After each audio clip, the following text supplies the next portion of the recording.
Hi, and welcome to the Red Tunic Podcast, a podcast where I look to rediscover what makes gaming fun and enjoyable by having a positive conversations with those related to the industry. My name is Link, and today I'm joined by Aaron Clark, co-founder at Glovebox Games, creators of Beardblade, a platformer where you have a magical shape-shifting beard. Hi, Aaron. How are you doing today? Hi, how are you? I'm doing Oh, well, I'm by the doing. way. That's good to hear. I am also doing well. Thanks for asking. So Aaron, before we get started, if you don't mind, maybe introducing yourself, like tell us a little bit about who you are and your game. Yeah, so I'm Aaron, and I am half of Glovebox Games. I co-founded Glovebox with my friend Joseph Andrews. Yeah, we released our first game last summer called Beardblade. And it's a 2D platformer. You kind of already covered it in the intro, but yeah, you have a enchanted beard and you fight enemies with that. And there's a little more to it than that, but yeah, that's kind of the basic of that. Um, yeah, so Glovebox Games is actually something we do in like our free time, actually. So we both work full time. So I actually have a full time job where I also do like game development stuff. But yeah, so Glovebox is part of my identity, but it's not my complete identity. Well, that's great to hear, and thank you for sharing that. And it's always great to hear when you're able to start a studio and well, not a studio, work on a project or what have you like that Mhm. with your friend. It's that's great to hear. I'm always happy to hear that friends are able to uh, get along well enough to do that because, and I only say it that way because when it comes to like creative endeavors, it's never really there's always going to be differing opinions of things, right? So being able to like work with your friend and everyone coexist is fantastic. Yeah, I think I know I've heard the advice before, where people say, and I don't know the exact like quote or the exact phrasing, but people advise against working with your friends or working with family for reasons. Because yeah, I don't know the exact reasons, but stuff can get pretty nasty, I guess. And then you could have, you're not just losing a business partner, you might be losing a friend, right? If something goes south. And or they may be fantastic people, they may be fantastic friends or whatever, but they may not be necessarily great business partners or great coworkers or whatever.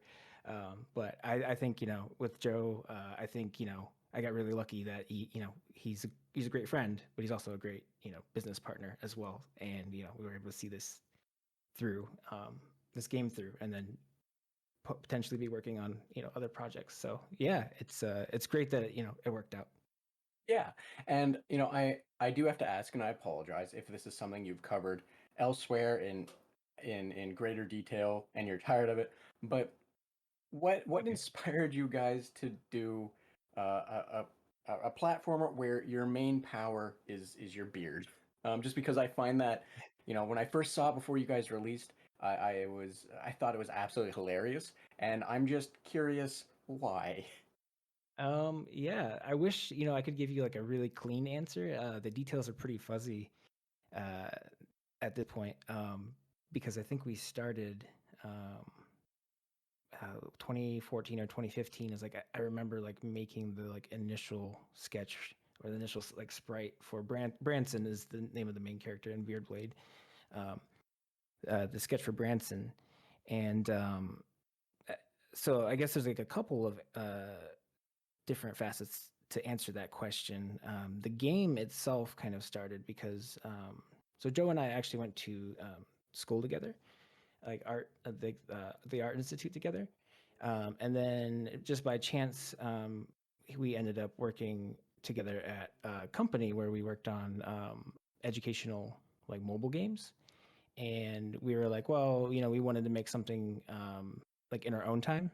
We wanted to make something that wasn't like educational and something like just different as like a creative project. And so we kind of started making a platformer from that. Um, Sorry, I think there's sirens going off. I don't know if you can hear them. No It's very worries. distracting. But yeah, we wanted to make. We didn't technically start at that point. We wanted to make a game, and we both really liked platformers and like Nintendo a lot. I mean, we like a lot of other games and stuff too. But we had a lot of conversations, back in school and whatnot about different games, and so we were very like-minded in a number of ways, and the types of games that we enjoyed, and then the types of art styles and stuff that we enjoyed. So I think the making a platformer just kind of came from the desire to make something that wasn't like a mobile game, and then that's without any like stigma to mobile games because I'm working on them now for my job, but just we want to do something different, something more traditional, I guess I should say, because we just grew up doing that, and I think obviously you've seen in the past 10 plus years a lot of indies also have that same itch and they do that. So, so I think that's kind of where that came from. So we wanted a platformer. As far as the beard part goes, I remember. I don't know if I'm like misremembering this, but I think the original drawing I did of the character was actually for like a school project, and he like roughly looked the same, um, but I think he had a sword or he had a sword and shield or whatever, but he he had the beard and the cape. He basically looked the same, and one of my teachers wasn't really like he wasn't really into it, and he was kind of like passive aggressive about it or whatever, and he was basically like, oh, I've seen this type of character a bunch of times before, it's not really interesting about it, and he basically told me to do something else. So I think part of my snarky like response to that was like to start doing sketches where instead of having his sword, his beard was his weapon.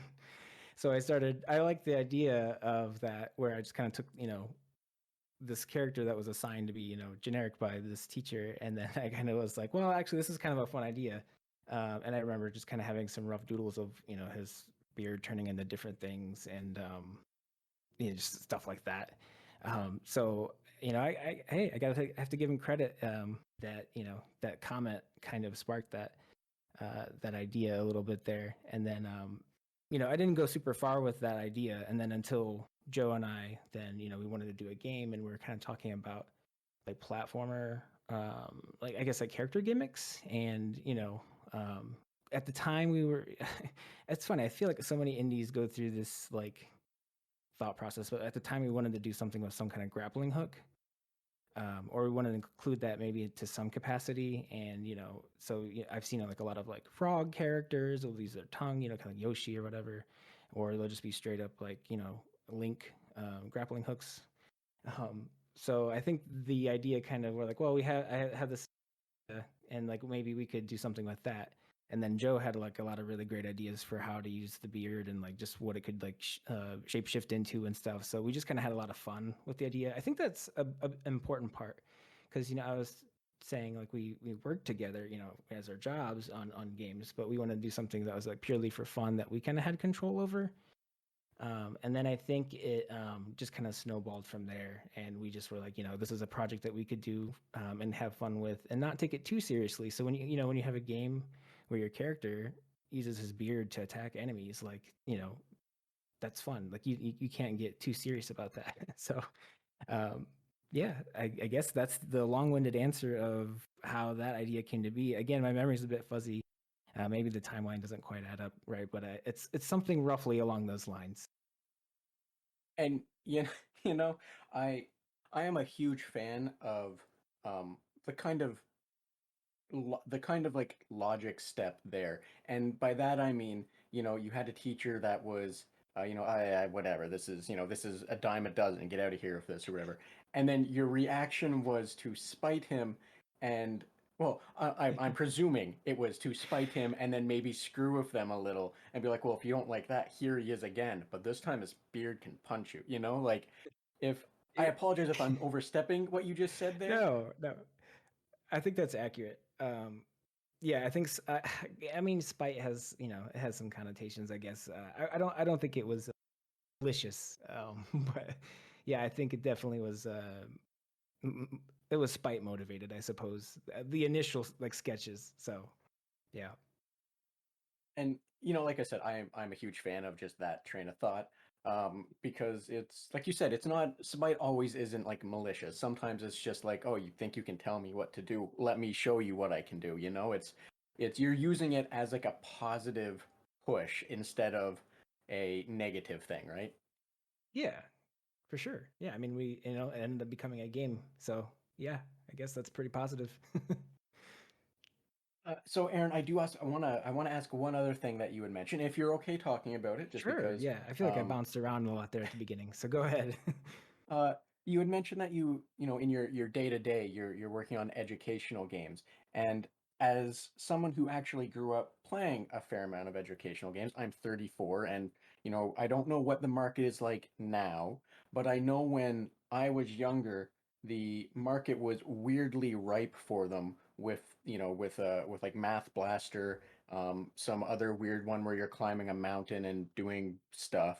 And other like educational games. If you think you can speak to it or maybe comment on it, what is the climate right now for educational games? Just because, like I said, I'm 34, I have no children, I have no idea, so I'm kind of curious if Sure. you know. Uh, Before I try to answer that question, did you ever play Number Crunchers? I did. That game Okay. is reminiscent. Okay, it's fine if you did. You just said you were naming off a couple games, and that one like immediately, you just like untapped like a memory. Like I just remember that game existed now. Oh, uh, the prime number one. Sorry, I didn't mean to interrupt you I think there. so. No, it's fine. Yeah, I asked you, so yeah, I couldn't quite remember. I just remember kind of this weird like frog-looking creature or something. You Yeah, yeah, either yeah, you played exactly. as it or you tried to avoid. I can't even remember. I think you played as it or you tried to feed it. I don't even remember. I have like the faintest memory of that game, but um as far as like the market or the um how did you phrase it, The um scene, I guess you would say. the scene, sure. Oh man, it's hard to it's I feel like I don't want to say I'm not qualified to speak on it, but I think I've just had like a very like unique experience with it. I think it's definitely been developing. I think as games kind of become more and more uh you know just huge as a thing, as a cultural thing. The games, educational games stuff get better. There's it's kind of hard to like talk about, like, because there's, like I said, there's so much to it.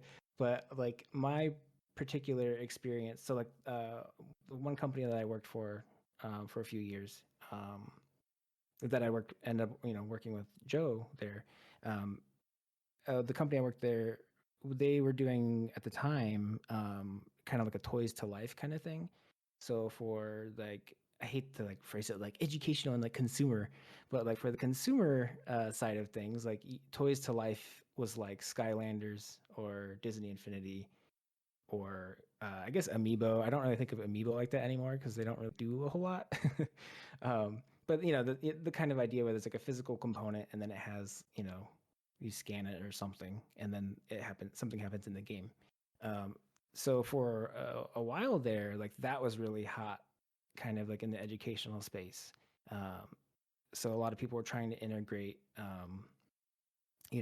the different physical components or toys with an app or a game or whatever. Because I think partially one of the things with like the educational space is like they are very like I don't want to say they like go with like the technology, but as new technologies and new things happen, they want to see how that can like um, be incorporated into education, for better or worse. There's some really great stuff I think, and then not so great stuff.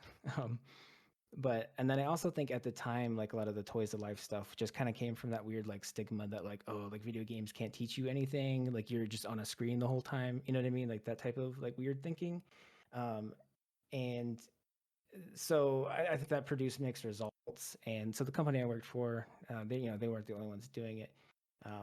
But um I guess technically the company I work for now, they also kind of do like sort of a toys of life thing, but I don't quite view it the same way. But ultimately, I think the change that I've noticed is, from so I'm let's see, like roughly 5 to 7 years ago, the change I've noticed is it feels like things have gotten better. They've kind of figured out how to incorporate like more. I guess I don't want to like see. I don't want to use the word gamify and stuff like that because I hate when people use those type of buzzwords and stuff. But they found ways to gamify things, I guess, better, certain topics, in schools and stuff. And just the way they've been incorporating what I think is really cool, the way they've been incorporating stuff like the more the storytelling aspect of games and the value of that. I feel like I've seen like a lot more of that type of stuff, and that stuff is actually really cool. But basically, I guess my answer is like I don't know. It's all over the place. It's always changing. You know, I think the games that are out there that are educational now are more valuable than like probably I don't want to diss number crunchers or anything like that, or like Mario teaches typing or stuff like that. But I think stuff might be more effective maybe now. Not everything, because there is a lot of stuff out there, um, but yeah, I think there's a lot of interesting stuff with that, and I don't know. It's also interesting. I'm trying to think how to phrase this. Um, so those type of projects too, they also they're easier. I don't want to say they're actually I don't know. Maybe I'm not in a position to speak on that, but basically what I was going to say is a lot of companies I'm aware of will have they'll take on those type of educational projects and stuff because the companies that maybe allow them to work on those games have a lot of money. So it's definitely like that's something I noticed a lot of studios will do to you know keep things moving. So like you can't keep making all these games like Beard Blade, for example, all these like original IP games or these fun or silly games. I noticed that a lot of companies are more willing to put money into educational software and keep them going and develop them and stuff. So I think that's great. But I think you'll see differing tiers of quality because of that. Because I feel like there are definitely some studios that might just take it because they absolutely need some funds coming in, and then other ones might do it because they actually have an interest in education or whatever. So that being said, that's what I said. I feel like the quality is still probably all over the place. But I do, if the educational titles, or if I have to say it, edutainment, I don't even think that's like a phrase people use anymore. But those titles they're much better than when we were kids. I'm 31, so I'm not much behind you. So yeah, they're much better than when we were kids. Well, thank you for the perspective on that. There's not much I can add to that because Yeah, I said sure. that's a completely thing that I'm unaware of. But thank you for your perspective on that. It's it's good to get a little bit of a pulse on it, just for the sake of reminiscing back when I was playing Big Bird spelling or whatever on the Nintendo. Sure. So, Heron, I'm gonna shift it a little away from educational topics. Sure. Uh, Actually, maybe not, depending on your answer. But how did you get into developing and making games? And based on your experience, do you have any advice for those seeking to maybe get into the industry? Well, sh- should I start? I guess I'll just answer it professionally because, like, I'll answer the question in full, I suppose, because it's really quick. Prior to, I guess, professionally, like as a kid in middle school, I've dabbled with like Game Maker, or not Game Maker, RPG Maker, stuff like that. So I've always kind of had an interest with like game development stuff, but I never like thought to get into it as work. I actually went to school to do like art and animation, which is primarily what I do when I work on games, but not completely. Um, so I went to an art school and I graduated, and I got very fortunate that I think just a couple months out of graduation, um, someone had come to the portfolio show and saw my stuff, and they were working on a game, or an app, an educational game. So yeah, we didn't get away from it, I guess. They were working on an educational game, and they were looking for an artist for it, and they liked some of my stuff because they were really into like Nintendo. I mean, a lot of people are, but they liked some of the overlap, I guess, in my artwork or whatever. That they saw that I was also like kind of like minded in some of those ways. I had certain character designs or something that maybe kind of appealed to them and what they were trying to do. And so they reached out to me, and they were kind of offered me I don't want to say like a soft hire, but they were kind of like it's kind of like an art test, but like it wasn't just like a one-off thing. I got paid to kind of do some initial designs and stuff, and I kind of like an anime test. And then I ended up being, the first one on there. I ended up getting hired. Or I ended up being the first hired. They were like a startup, so there was like a handful of co-founders, and then me. So I kind of got in to working on games that way. So I was doing a lot of yeah. See, this is so hard because so much of my experience, even from Glovebox to what I do, as you know, as a job, I feel like I wear so many different hats. So I'm not just an artist in a lot of cases, but and at that particular job, I was doing so many different aspects of you know just being part of game development. Whether it was like I said, character design, animation, level design, organizing the asset pipeline, and even doing like play testing and stuff like that. So there are like a lot of different things that I was really involved in. And yeah, so I worked there for a few years. We released, or I worked on, I think they maybe made another game or two since I left. But I worked on, I think we released 3 games when I was there. And then unfortunately, then they ended up doing layoffs. So then I was kind of doing freelance after that for a while, and doing freelance like illustration and stuff. Um, and then during that period, I worked a little bit on Battle Princess Madeline. Chris from it used to be Causal Games reached out, and I forgot Beardblade. Beardblade started in between then and now. So um, between that time, Joe and I had started Beardblade, and we had made a trailer and stuff, and we did this animation for it. And Chris from Causalbit, he really liked the animation, and he wanted us to maybe do some stuff for them.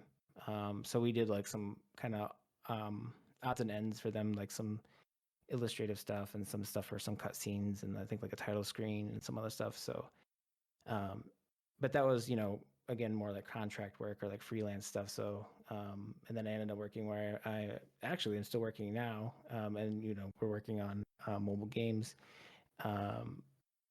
And yeah, I've released a couple of games with these guys, and yeah, and then after that, like I said, we've been working on Beardblade in this timeline. We've been working on Beardblade on and off, and then we finally released that just last year. So that's roughly my I guess past almost, oh man, almost a decade now. Yeah, so yeah, I worked on, I think, a total of 6. Oh wait, hold on. Yeah, I think 6 release games, and then there was a game I did contribute some artwork for, and in the mix there, an indie game that I don't either is canceled or it's on hiatus. I don't know.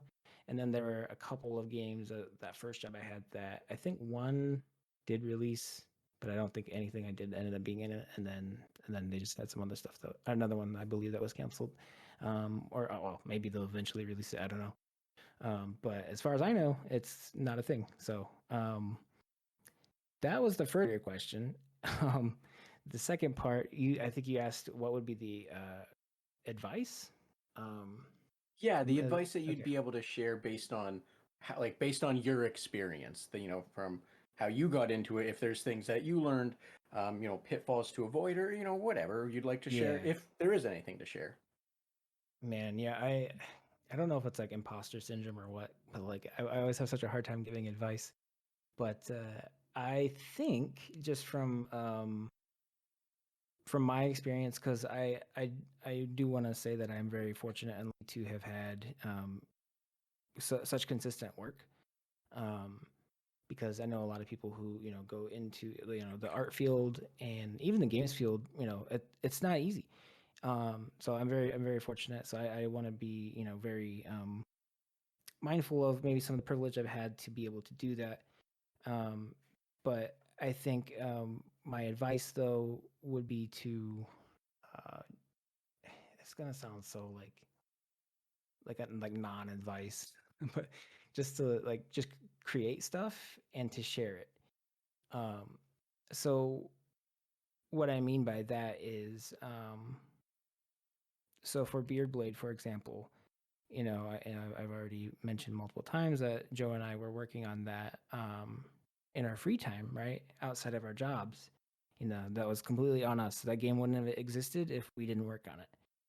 And, shortly after we got something that kind of looked kind of cool, it probably looks bad to me now, but by the time we got something that looked kind of cool, we started, a Twitter, um, we started a Tumblr, rest in peace.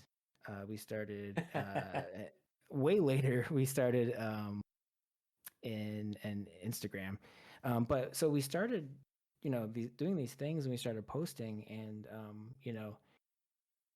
just from creating that stuff and sharing it, you get people, excited, or you get people's attention. Um, through the course of development, we've had reach out, and they've been, either they're publishers, like we've had some, pretty big publishers, honestly, and that's not just me sounding like, oh, look it up, but like there have been some pretty big ones, and we're interested in a partnership at the time, whatever. It's just stuff may not have lined up, but like we never would have had those potential opportunities, right? If we didn't just start making something and then start sharing stuff, because nobody knows you're working on it if you don't share it. So like that, and then we did this like hand-drawn 2D animation for our trailer, for our first trailer we made for the game. And I feel like it's probably half a dozen now, but we've had people reach out to us and like, hey, who did that trailer, who did the animation? I'm like, oh well, we did that. Like, and then, oh well, how much would that cost, like, that type of thing. Like, how much would you guys, how could we pay you?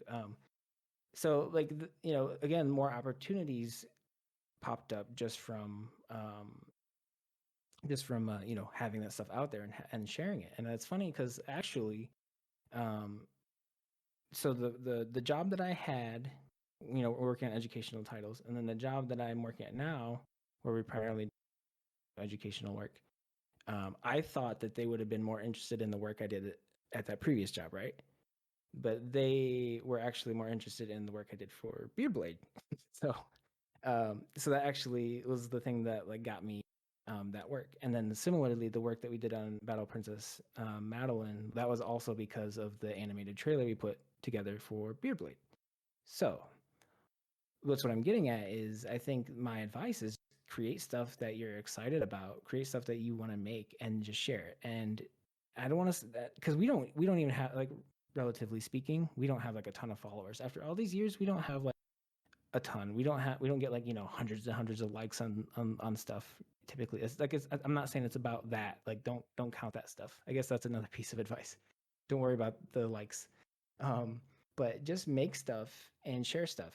And because that, as you're making stuff, you're gonna get better because you're gonna practice. And and people can see that. And then you can build a following, and then maybe feedback from people, and you can also grow that way.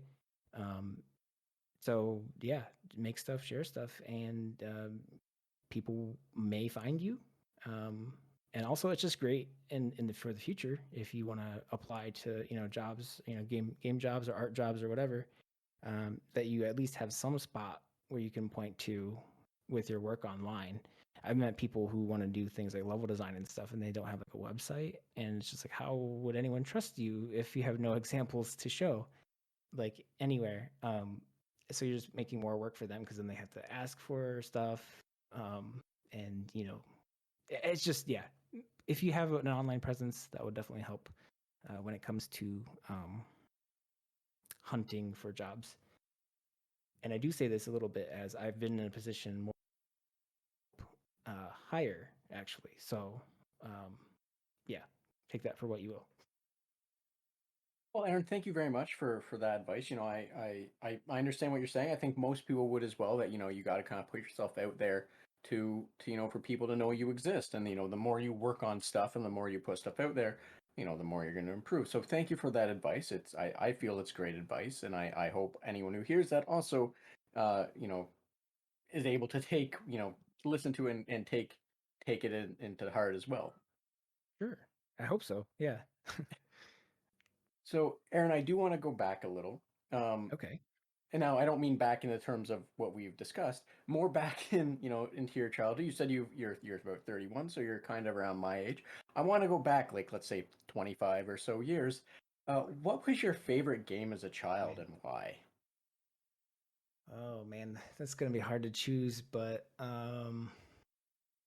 yeah, I feel I haven't listened to all get like a lot of the same answers. Maybe not, but I feel like a lot of I guess it depends on the age of the people. Um, because I'm gonna say something that's like a super normal answer probably, but my favorite game was Super Mario World. Um, as for why, well, it kind of won just by being. I think it was like this is the first game I can remember playing.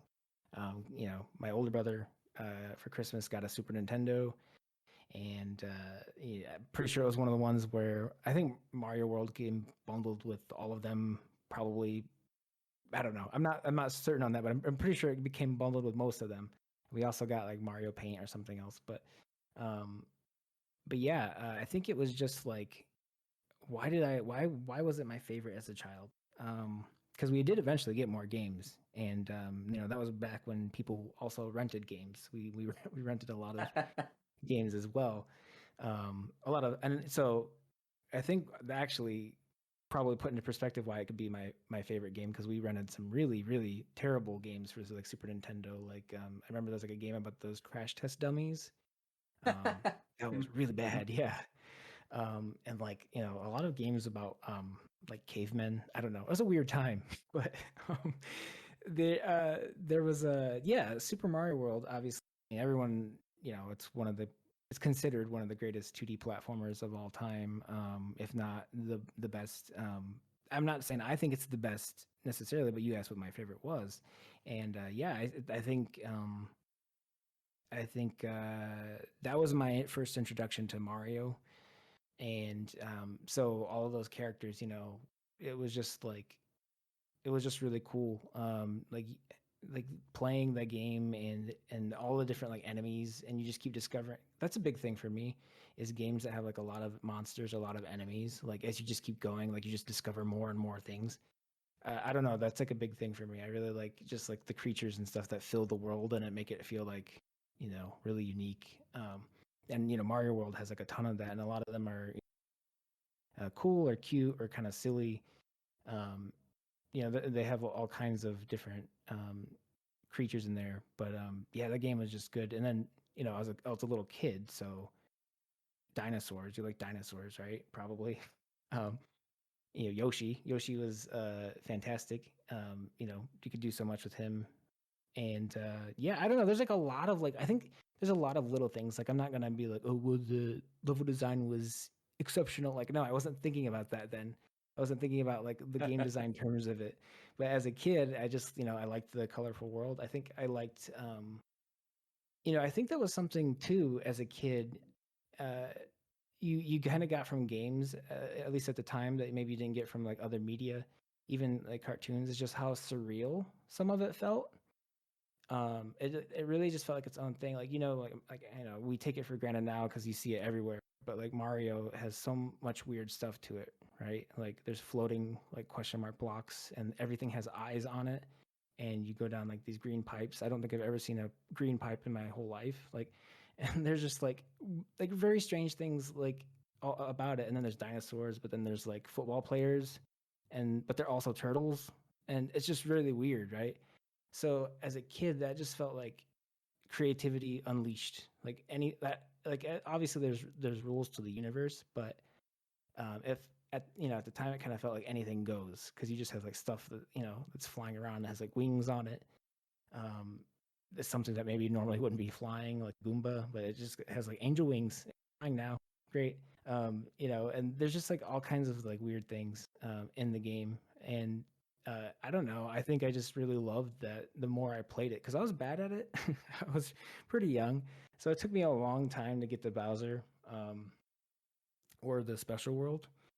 I'm assuming you've played Mario World, right? Oh, yes, yes. Okay. I didn't. Well, hey, I've met people, that haven't touched it, and so I didn't want to be going off about stuff that you have no idea what I'm talking about.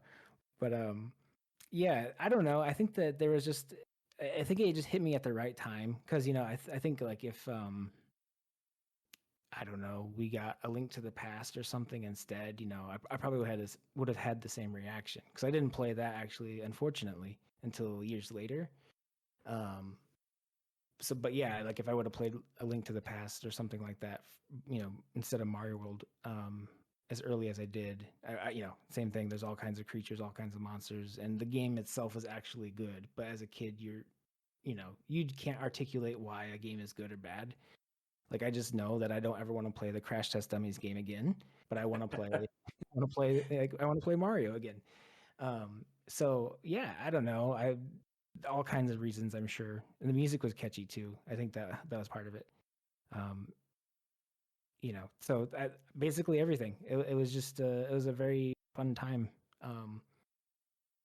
And it was very upbeat, I remember we did have Donkey Kong Country and that was really really cool too. I love that game, but there was something very like moody about the atmosphere and stuff. It didn't always feel inviting.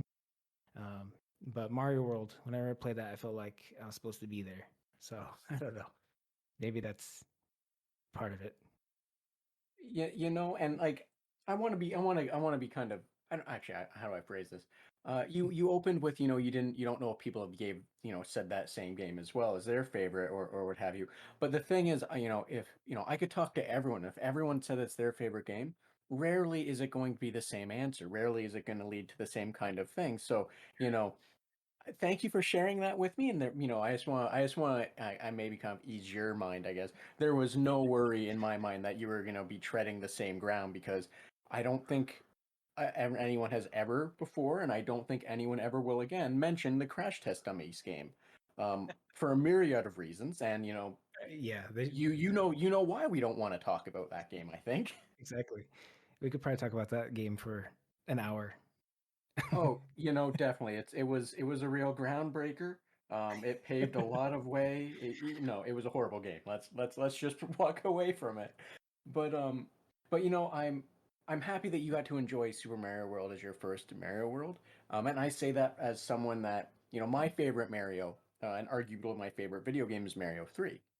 And we're Mm. not going to get into why, the all around that. We're not gonna. It doesn't matter right now. It's not about me. But getting to like and I started with Mario 1. So I played, Mario Brothers 1, 2, 3 and et cetera, et cetera, et cetera. But Mhm. you got to start with like one of the best, one of the strongest entries for the 2D system. It took everything 3 did and then kind of improved on it and introduced new things and all sorts of awesome stuff. So I'm really happy to hear that, that was your first one and that's, your favorite game as a child from your childhood because it was and still is a fantastic game. Now, I'm going to say this and I don't mean this as any kind of insult. I'm a little surprised this game didn't get mentioned and I'm curious because, as I've been for the longest time, whenever I'd look at screenshots of Beardblade, in my mind I'm like there's something that I can't pinpoint on this. And it was literally right before we started talking that my brain, the light bulb finally went on. And I need to ask about it because, you know, Beardblade, I don't know if this is, just a combination of you and your development partner, co-founder Joe, or the two of you, or what have you. Mhm. But and I mean this in the nicest way, right? I don't know Uh-oh. why I say it this way. It's not mean at all. It's not bad at all or anything. But it heavily reminds me of the old Super Nintendo Disney Capcom games. And to be more specific, Okay. like the style, of your enemies, your character, like the scenery, it all really reminds me of Magical Quest starring Mickey Mouse. And I'm I just want to know was that something that have you heard of that game? Have you played any of like the old Disney Capcoms Yeah. or Yeah, so let me think of what I actually played growing up. There was a which one is man, there were two Mickey games that I remember playing. Magical Quest and then Mickey Mania. Does yeah, that so sound right? Mickey Mania. was one that did a lot of Mode 7 stuff. It wasn't a Capcom game, and it was kind of hard. And it was also on the Genesis. It came out on both, sorry, for the Super Nintendo and Genesis. Magical Quest was I think the best way that I can put it is it felt kind of like Mega Man meets Mickey Mouse because you like had different costumes that you could turn into, and each one had a different power, and those powers did different things in the levels, and you know, da da da da da. Yeah. But yeah, your game, it's the style, like the art style, everything I've seen from it, and it just finally dawned on me, like that is what it reminds me of the most. And it sounds like that was just a very happy accident, I Hmm. guess. Well, not entirely. There's speaking of, man, see, I always get them mixed up because whenever I think about the games, I'm like, okay, whatever the Mickey is throwing apples, but then like I think they, for some reason, there it's probably because like violence was such a, you know, touchy topic in the '90s with video games. Because I remember like the Aladdin game, and maybe both versions, you also threw apples in it, and like so like my brain, I'm like having a hard time which, but we actually had so there's a boss. I guess it's kind of more of like just like a fun moment, but it's technically considered a boss in Beard Blade. It's the second boss, and that there are sections of that sequence that are based on again, I could be mistaken by the titles. I'm getting them mixed up, but I believe it comes from Mickey Mania, where you're being kind of like chased by the like a like a moose, I think. Yes. Um, so yeah, the mode 7 kind of, you're coming at the screen. We kind of have a moment like that in Beard Blade. Um, and I believe, kind of, that's where Joe kind of got the idea to do that. So I will say it at least directly impacted the game. Actually, I would say in a fairly significant way there. I think just in general, we're kind of just fans of Capcom and Mega Man and like 16-bit games. So I think you're going to get some of that feel to it anyway. Some people, I don't know if they're trying to be insulting or not, but some people have said that Branson, the main character, kind of looks like a younger, like Dr. Light from, Mega Man. But yeah, I think some of that just kind of naturally comes in, and then with our we both went to school for animation, like 2D animation and stuff like that. So we're naturally are just going to be influenced, I think, to some degree by Disney.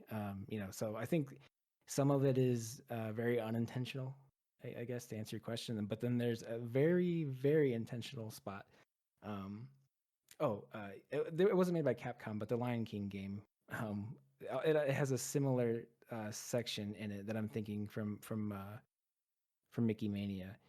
Lion King was actually so going way back when we're talking about Super Mario World. I remember for a long time we had Super Mario World and we had Lion King. Those are like the two cartridges we had for a long time, and so that's probably why I liked Mario World more because the Lion King game not so great in my opinion. Very very difficult anyway. Um, but so I think that yeah, some of that just probably naturally just came out from us having played those games, but also kind of I think part of the other reason why it could have happened is I learned to appreciate whether those games are good or not. I like you talk about Lion King even. Uh, as I was working on Beard Blade and looking up references and stuff on like the Spriter's resource and things like that, you get to really learn to appreciate like the sprite work in those Disney games and just like what they were able to do with the animation. Now, obviously, I feel prioritize some of the visuals over maybe some of the gameplay stuff. I think you can feel that a bit, but looking at it now, just from like a purely like artistic standpoint, like just the way they, the color palettes and stuff they did, they emulated the feel of the movies in a lot of ways, or the cartoons even in a lot of ways, really well. But just I feel like if you compare like the either version of Aladdin, the Genesis one or the Super Nintendo one, but especially the Genesis one, if you compare that even to something like Super Mario World, like the animation is on a completely different level. And so I think yeah, we probably just from looking at stuff like that because we also wanted to make the animations look nice in our game. I think the influence probably just came from research too. Yeah, and I want to be very clear because you had mentioned you didn't know if some people said certain things as an insult or what have you. I did mean that in the in the absolutely best way possible, even though I opened with I don't mean any offense. Like I said, I don't know why I opened with that. It made no sense. But at the end of the day, what I was really trying to say and everything is that I really loved those games, like the old Capcom Disney games and all of that. They were absolutely fantastic. They're absolutely beautiful, and it Yeah. like I absolutely think the animation style, the whole package of what you're presenting visually, um, just on that alone, uh, I think Beardblade is just absolutely fantastic. It's really what I was trying to say. I was trying to deliver a compliment, opened it really weirdly. I no offense, but I really loved your game. I Yeah. love the visuals, kind of thing. Um, Uh, Thank you. but yeah, no worries. But that's ultimately what I was trying to get to. And funny thing, it's unfortunate that Lion King was your other game. Only because I don't know if you know this, but it was developed by Westwood Studios. The guys that did Command and Conquer. Um, they were outsourced by Disney, and the whole reason that game is hard is because Disney went back to them numerous times going, we don't want people beating this in a rental. We want to encourage them to buy it. So make it harder, please and Oh thank you. man. And Well, they succeeded because we owned that game for several years. I I know my older brother eventually beat it. I don't know if that game had codes or not. I think he beat it on his own, but I definitely I don't think I got past either the. It's like the second level, like the the monkey ostrich? level. Yeah, where you have to. Oh my goodness, it's like. Oh man, it's so bad. And then so that I actually played it not that long ago, uh, because my fiance, she was kind of nostalgic for it, and I was like, fine, we'll play it, even though you're gonna regret it. And we finally got past that level where you're flinging around riding on the. You're not riding on the hippo, you swing on the hippo tails. But yeah, Yeah. it's like basically a monkey maze, and you just have to hope that they throw you pick the right monkey and they throw you to the right one to progress. But then there are segments of riding on the ostrich, and then you have to like duck or jump. But it's like almost impossible to read like where like the collider is of the log or the tree branch. I can't remember now what exactly you're dodging. But man, that specific level was brutal. But we finally got past it, and then I think it's like a level. It's Like like right after. it's like 2 or 3 levels later. There's like a stampede level that I was kind of referring to earlier. That really really rough. And oh man, and I don't think we got past that when we were playing it. That was a couple years. But yeah, that is not a game. I don't know if it ever held up in its time, but it definitely is it'll try your patience. I will say I don't know. I haven't played the Switch version because it's on like some kind of collection, but I know that one has like kind of like save scrubbing or like rewind features and stuff. So it might be bearable on the collection. But if you play the original cartridge like I was doing, and you have no way out except forward, and yeah, it's not a good time. But it's a beautiful game. When we're talking about good pixel art, it's beautiful. I'll give it that. But that's where the compliments end, I think.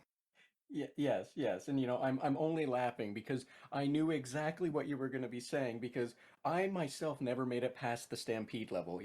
I Yeah. I rented it numerous times. I tried hard. I never, I struggled to get through that stupid ostrich, jump the things as they're coming up because some of them are tricks where you don't actually have to jump and whatever. And then like immediately after, maybe a level or like a level after you go to the hyenas or something like that, and then immediately you're Yeah, thrown I into think the it. stampede. And it's like if you made it through this thing with any health and you managed to make it through the hyenas with any health, you were then like almost guaranteed. I personally have never seen Simba as an adult in that game. Like I haven't. And I tried numerous times.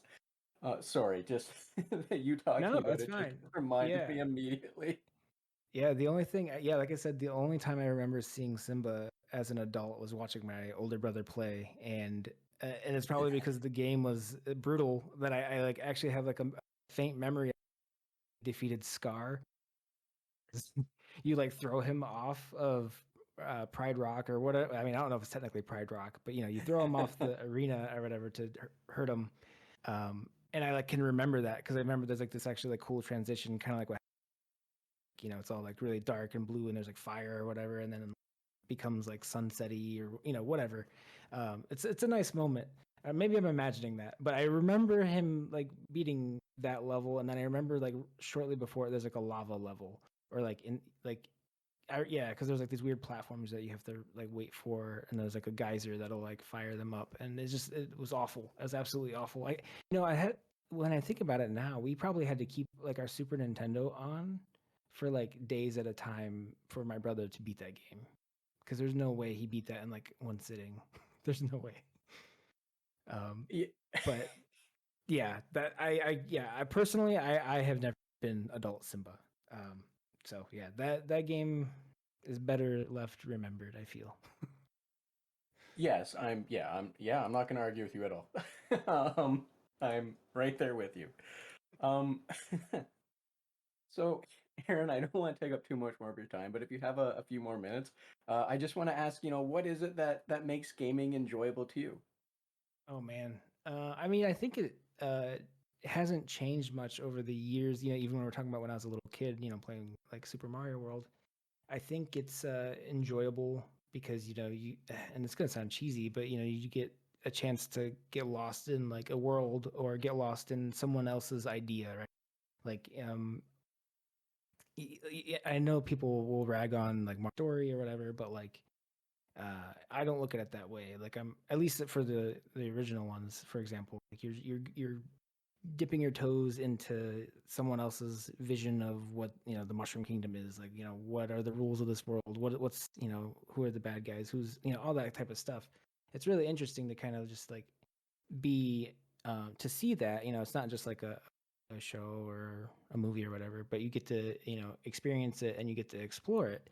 Um, and I don't know, I just think that's really cool. I think just the interactive aspect of people's art, people's creations is just what makes it awesome. And then yeah, if the story, if there's a story that's great, um, you know that's good too.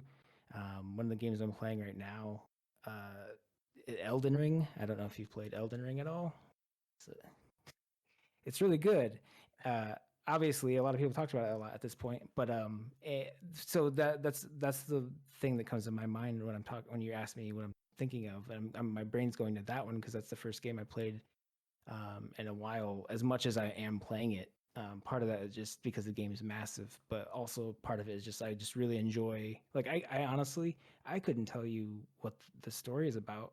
Like I couldn't really tell you like half the characters' names, um, but and I put like I don't know 120 hours or something into it, and I just get lost in like exploring, and then you just find new stuff, and then you find like these like weird characters, and then again same thing when I was even talking about you get to new areas, and it's like whoa, this looks way different than anything I've ever seen before. And then there's all these monsters and stuff that you haven't seen before, and it feels like a lived in world, and you just get to experience it in your own way. And I don't know, like that, I feel like that hand wave answer. Um, I feel like a lot of people will probably have more meaningful takes on it together, and that that stuff's really great too. But I think mine is just like it's almost like an art piece that you can kind of just throw yourself into and experience in a way that is unique to games that you can't do with other things. Like I said, like movies and stuff. So, and like I said, it doesn't even have to be particularly deep or engrossing in a storytelling sense to still suck you in. So, yeah, I guess that's my answer. That's kind of what I like about games. Well, that's great to hear, and thank you for sharing that. Now, Aaron, one more question before I, kind of let you go or what have you. But outside of games, what are your other hobbies? What other things do you enjoy doing?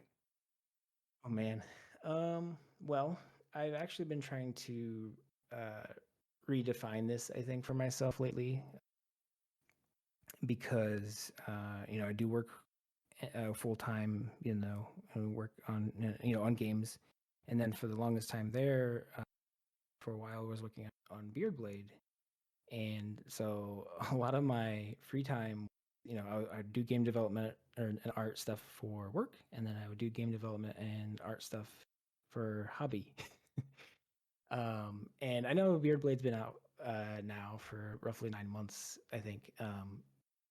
So I feel like in just the past couple months, I've kind of been able to, again, I at the risk of started to find myself again, and kind of just do things that aren't sitting at this computer or aren't sitting at the desk. And I think it's just been very important for me to just get away from the my at home office, or get away from that, and just do just simple stuff. Hang out with my fiance, play with my dog.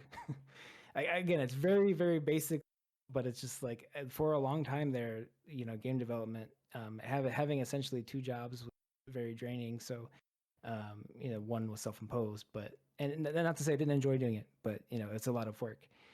So I think I've been trying to find ways to I guess enjoy my free time again, that isn't in a way that I can I guess monetize or make work out of. So for example, like one of the hobbies I've just been doing is making it's silly, but I've been making characters and just like little things out of clay. I've never really been into like clay art or like claymation and stuff that much myself, but I think there is something kind of really appealing about like the tactile, like the hands-on, like it's not a digital thing, and I digital art, and I'm and I don't have the pressures of like if I try to make something out of clay that it has to be good. Would I draw something or make like pixel art animation? There's a lot of pressure on myself to do myself. It's got to be perfect or whatever. And when I do something like this, I'm just making a clay whatever. It doesn't have to be good. I'm just having kind of fun doing it, and I've been trying to find more things like that. This isn't quite the same because I was talking about trying to get away from the computer.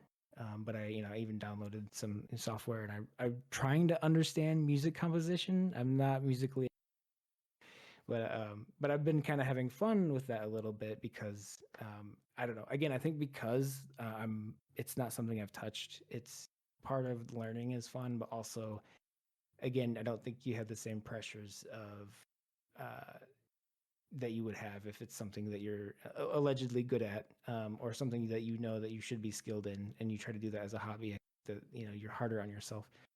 I've been trying to find some more, I guess, just trying to find more skills or just more things I can do that are outside of or can't be tied to game development or art as much. That's a very long answer to say. I don't know what I'm doing, but I'm trying to. I've been trying to stuff.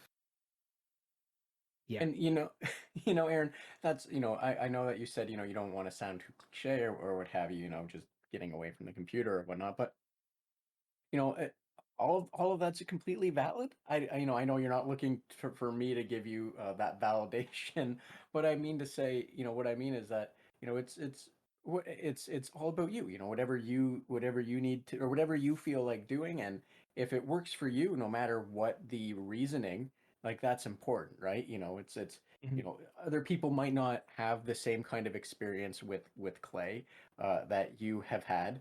I know I have tried doing some sculpting with clay in the past, and I did not have the same experience, but that was because my own reasons. Part of that Okay. dropping things on the floor and then being too frustrated to restart or what have you. But Oh yeah. I've always admired, doing that kind of stuff. And I think the important thing is if you're having fun, if it's helping you relax or what have you, like that's the important thing. And if you're enjoying yourself and not being too hard on yourself to allow yourself to learn, that's the best part, right? Because one day you might find yourself doing something and you might think it's really basic or what have you, and someone else is going to watch you do this really basic thing and be completely blown away, and you're going to realize, oh, I'm doing something really really easy to me and really nice, but it's at the end of the day, it's a culmination of all of your extra time that you put into it, and it's just a thing you do to relax, if that makes any sense, because I that's kind of weird and floaty of what I just said. I'm sorry. No, that's fine. I feel like I've been all my answers have been weird and floaty, but I totally understand. Yeah, for sure. Now, now, Aaron, I know I said this about a question or two ago, but I No, don't it's want to fine. take too much more of your time. I do want to let you get on with your Friday evening and have your weekend start or what have you. However, if there was anything else you want to discuss, cool game you want to make sure people are aware of, or just what you're doing or something else you just feel more people should know, the floor is all yours. As well, please let everyone know where they can find more information about you, which I'll also be including in the episode description. Oh man, okay. Well, I mean, yeah, we've talked about Beard Blade a lot, but that's a game that you should check out if you like 2D platformers. Apparently, if you like uh, Capcom or Disney Capcom platformers, um, the better ones, not the bad ones. I feel like there's probably bad ones, but they did some good ones on the NES too. But if you like those games, maybe check it out. Uh, it's on Steam at the moment. I don't have anything else to announce regarding that at the time, but you should follow Beardblade Game on Twitter. And if we have anything new to announce, if we end up, bringing it to other platforms, if we have, who knows, that would be the place to go. I run that account, and so in the bio you can get to me as well. I'm on there. Yeah, Beardblade. That's what we're doing. We are kicking around new game ideas. We have nothing to announce there either, unfortunately, so I can't really talk about it. But we have some ideas and concepts kind of at the very, very early stages. So maybe I don't know. Maybe later this year we could have something. I don't know, but I have no. I guess I don't have anything else to say regarding that. But yeah, Beardblade Game on Twitter. That's where we're most active. We have, like I said, we have other platforms. That's not really worth following. You're gonna see the same content. I feel like everybody who's on multiple social media just posts the same thing everywhere. So just follow us on Twitter. Unless you don't have Twitter, then I guess you can check out some of those other ones. It's Beardblade Game on Instagram and I believe on Tumblr. And yeah, and we're on Steam. Um, that's all I got, I guess, for that. And that's perfectly fine. Just to cover the people that don't have Twitter or maybe don't have Instagram, just for those holdouts, I will also make sure 100% to include the Tumblr link for you. That well, I do try to update when I remember it exists. Um so it's not super out of date. I actually probably only remembered it exists um yeah, because I was just going through some like old emails and I was just kind of tidying stuff up and I saw some stuff for Tumblr and I was like, "Oh yeah, we have that." So if you're still there, if you are still great, yeah, follow us. I know, like I said, I resisted getting rid of it because we actually did have a decent following on there. Decent to me. That's all that matters. We had a decent following, so it just disappear. But yeah, if you want, you can follow there. Um, yeah, All right. Well, Aaron, if there isn't anything else that you want to make sure people are aware of or what have you, I will 100% let you get on if your evening, start your weekend. sure. Yeah, I mean, I could probably keep going, but yeah, I'm also happy to start my weekend as well, and I want you to start your weekend. So Well, thank you for that. And as well, again, thanks again, Aaron, for making time to have this conversation with me. And thank you for joining us on the Red Tunic podcast, as well as a special thanks to Ron Jenkins for the use of music from the title track from Road Steep. And if you like this podcast and want to support it and help it grow, please subscribe or follow me on Twitter at Red Tunic Podcast to receive the latest episodes and news, and be sure to share with those you might think also enjoy it. Thanks, until next time.